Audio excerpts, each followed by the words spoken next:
la nécessité du dialogue, ce qui n'est pas dans notre feuille de route, parce que nous ne sommes jamais entendus avec nos amis de parler du dialogue. On s'était résolu de défendre l'ordre constitutionnel, mais s'il y a nécessité de dialoguer, on pourra éventuellement le faire, bien que moi, personnellement, je ne suis pas d'accord dans la démarche du dialogue dans le sens actuel. Mais excusez-moi de vous interrompre un tout petit peu, monsieur Alain Bolodja. Tout à l'heure, vous avez dit que le président burundais Evariste Ndayishimiye, il va pour son propre intérêt. Bien évidemment. Et justement, alors, qu'est-ce que lui a gagné de ce conflit ou de cette crise dans l'Est de la RDC? Bon, comme vous le savez, certainement, il fait partie des acteurs de la crise actuelle. Parce que c'est un allié des tailles de M. Félix Tshisekedi. Ils sont en opération militaire dans cette partie. Ils mènent aussi ensemble le combat sur le plan diplomatique.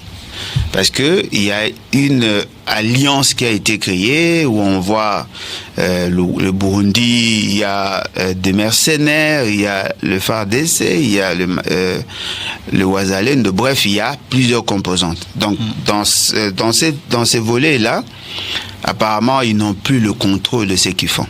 Voyez-vous? C'est-à-dire, si les autres là, le AFC M23 et leurs alliés, s'ils arrivaient à réoccuper Uvira et d'autres zones, ils pourront éventuellement soutenir les groupes armés ou les rebelles ougandais pour entrer dans Bujumbura.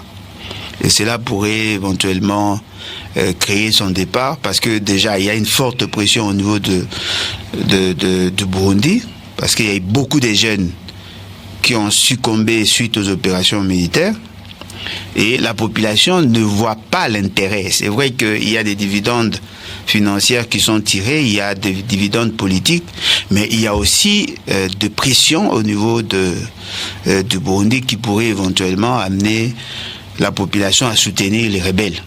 Donc voilà pourquoi il veut s'atteler à trouver solution à son problème en utilisant le nôtre et nos éventuelles solutions.